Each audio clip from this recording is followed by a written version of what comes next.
So I normally don't do camera reviews, nor do I ever do camera overviews, but thought it was important because I just received an a7S Mark II. Bought it from B&H, pre-ordered it like the second it was available at midnight, and received it a few days ago, and I was just going to give my thoughts. And this is mostly towards people that don't have a7Ss already, and this is not an overview of the camera. You can find that elsewhere online. This is mainly for people that are looking to switch to an a7S or a7S Mark II. The camera I'm currently shooting this with is an a7S. Just so you know my background, I'm mostly a documentary and television shooter. Most recently I got to shoot a documentary for National Geographic where I was in charge of DPing all the verite, and we decided to shoot with actually Gh4s. So I have a lot of use and experience with the Gh4s. So 4K and small form factor is not new to me. What I'd like to really do is, this is more of a comparison of shooting with an a7S now for a month, now the a7S Mark II, versus shooting with the Gh4. One thing I can say is that the Gh4, the Gh4 is without a doubt, I think, a better camera than both of these cameras. And a lot of people are going to scratch your head. I think the a7S, when I got the a7S, was really just to complement the a7 or the Gh4. But when the a7S Mark II was announced, it was kind of like a match that needed to happen. So I decided to sell the Gh4, or gonna sell the Gh4, not because the Gh4 is a bad camera. Again, I think the Gh4 is a better camera than the a7S and the a7S Mark II when it comes to just a full-fledged video camera that you can really take anywhere and shoot anything with. The reason I'm moving to the a7S is namely because of the low light sensitivity. What I shoot mainly is our sailing voyage, and sadly all the exciting things generally happen at night. And having the Gh4 with its limitation of 6400 ISO has been really limiting what shots we could get, and especially when the phosphorescence is going off, and you know, there's a lot of stuff that happens in low light. You know, the parties, the full moon parties, just bonfires with not a lot of wood, so the fire's not very bright. You get where I'm going there. The Gh4 always struggled with that. What I loved about the Gh4 though was its small form factor and its great features. And when it comes down to it, the Gh4 just totally demolishes these cameras when it comes to features that are easy to use, and the Gh4 is much more of an intuitive camera. But for my purposes right now, the a7S's, or just really the a7S, was a good complementary camera until the a7S Mark II came out, and it's really everything I needed in Gh4 that I didn't have. It really has. So getting down to it, the Gh4 is better than the a7S when it comes to battery life. Just no comparison. You need to carry 2 or 3 batteries when you're shooting a full day with this, versus the Gh4 you can really go all day on one battery, which is lovely. The articulating screen on the back, I love that, especially when you're trying to get shots that are humanly impossible to get your body behind the camera, and you get to stick it in hard to reach places and just flip that screen over and you can see what you're shooting. That's tremendous. A workaround with this camera is to use the app on your phone, but it's extremely laggy. I think it's even worse than the Gh4's Wi-Fi. The only thing I like better about it is that you have ultimate control on the camera, it seems like, versus the Gh4. If there's any lag between you and the device, you can't do anything on the camera. You can't adjust ISO, white balance, or anything, and you can't do anything while it's rolling. Where it seems like you can still adjust things while the camera's rolling with the app, the Wi-Fi app on these cameras, which is nice. The peaking on this camera is not nearly as good, in my opinion, as the Gh4's peaking. The Gh4 peaking seems to just peak out the contrast, which it's supposed to do, where the peaking on this, even on the low settings, seems just to completely haze out any edge that we could possibly see. So it's very difficult to see really if it's really in focus or just kind of in focus, and that's really important. So a lot of times I have to, with the A7S and the A7S Mark II, is I have to kick off the peaking and triple check by just zooming in to make sure that it's in focus. And what I have, God, the planes are just incredible in Berkeley today. What I've found is that I've just been more and more now keeping the peaking off because I find it more limiting than it was helpful. And another really great feature that the Gh4 had was the ability to put the back screen or any monitor, your viewfinder or your rear monitor, into black and white, or into black and white, or monochrome. And what was really nice about that was when you had it in monochrome, the peaking really just stood out. And I love that feature about the Gh4, and that was carried on from the Varicams and our broadcast cameras. The AF100 had that too, and I loved using it for that reason. So I think that would be a very easy to implement on the A7S or A7S Mark IIs, hopefully both of them, in a future firmware upgrade. I think that's just a no-brainer, especially that these cameras are really tailored for video, and that doesn't have that. It's just a damn shame. Getting back on the screens, the screen on the Gh4 is without a doubt better on the rear screen. I'd say the A7S Mark II's viewfinder is about, I'd say it's about there with the Gh4's. But again, the Gh4 just is way better when it comes to that screen, when it comes to resolution too, and seeing in high daylight areas. The A7S's view screen or viewfinder, I'm gonna wait for that. The A7S's viewfinder and monitor is really not great at all, except for in low light conditions. And the saving grace on that camera really is to be able to punch in while recording and review your focus. It reminds me a lot actually of the old 7D and 5D days when I used to shoot on the back screens of those, where you had to use a loop. But again, the Gh4 really kills it in that category too. The A7S Mark II, the thing I really do like, I like the handling better of it. I like the finish of it better too. I thought the A7S's, obviously, I literally had the A7S in my hands for under 10 minutes and I already put a scratch on it. This thing seems a little bit more robust. It just feels more substantial in your hand too.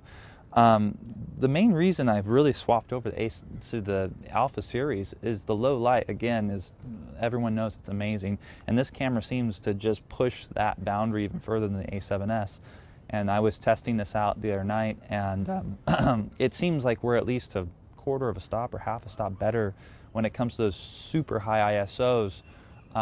Where I thought kind of the maximum of shooting the A7S when it came to video was around 50,000 ISO, and we shot the majority of our short Western at 50,000 to 80,000, and I think it's super respectable. I mean, 80,000 on the A7S literally looks like, I would say, 1,600 to 2,000 ISO on the Gh4, which is huge. And we shot a lot of scenes of the Western at 100,000 ISO, and again, it still looks good to me. I mean, another thing to remember too is if you need to shoot at insanely high ISOs, you could always think about going black and white, where it just looks like, it just looks like grainy black and white footage, which is pretty normal. So always keep that in mind too. But again, the reason I switched over to the A7S Mark II is the biggest one is not the 4K recording. To me, that's really cool, and I really like the Gh4. I shoot almost everything with the Gh4 in 4K because I think the 1080 is garbage. But I shouldn't say garbage, but it's not that good. But the 4K wasn't a big selling feature for me on this camera.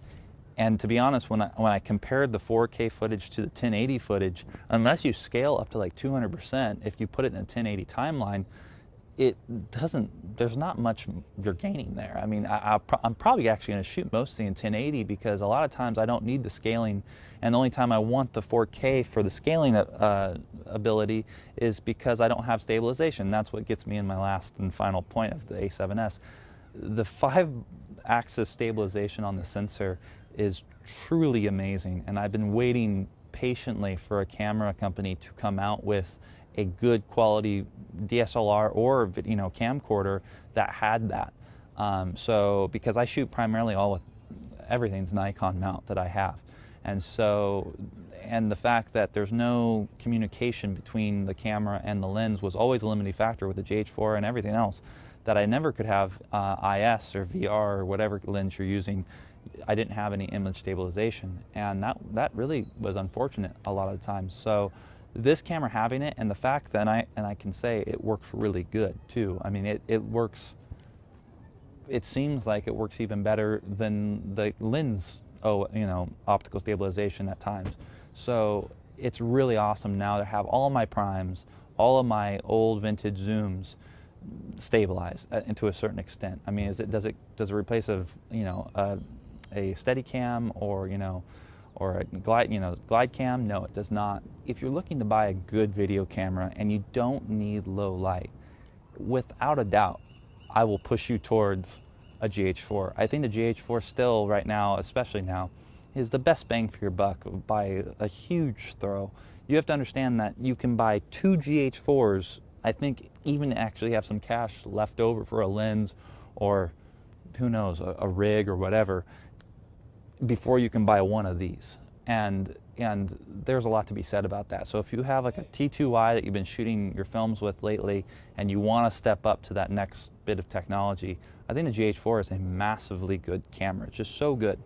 And there's tons of footage to prove that, and I've used it enough to totally believe in that when I say that. But if you do need the low light and you want a lot of the features that the Gh4 has in a DSLR, you're going to be looking at this. And is it worth the $1,000? Or I think it's $500 more than the A7S. But A7S is literally the day this came out, and when I just received mine, the A7S has dropped like $1,000 in resale value. So now you can buy like I've seen them A7S packages for like $1,500. Is it worth the extra $1,000 for this at $1,000 to $1,500 to this? I would say yes. I mean, the screen is much better than the A7S. The viewfinder is way better than the A7S. The handling's better. People have said the battery life is better than the A7S, but I don't think that's the case. Even with the stabilization off, I find I'm burning through batteries, which seems like I'm burning through batteries at a more rapid rate than the A7S. So I'm not sure where people are getting that. And I'm just using the Sony batteries. Functionality is way better too. The buttons are better placed for my big hands. Again, it seems like Sony is more or less just playing around with us, so leaving the record button here, because every review you see of a Sony Alpha 7 camera, they all have the record buttons here, and it's still here, and you cannot program the shutter button for it, which out of the 1,000 things on the back of this camera when it comes to menus, which are super complicated in the sense of they don't make a whole lot of sense with a lot of the features you want to run too quickly, which the Gh4, by the way, does really well.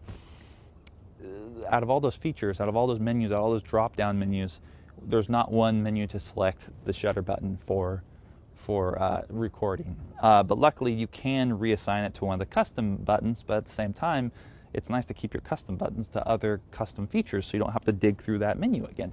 So again, you're kind of losing a custom button to the record button. There's not much the Gh4 doesn't do better than the A7S, but the Achilles heel of that camera is the extreme low light. And not to say the low light's garbage on the Gh4, it's not. I mean, it's way better than what we've had in the past.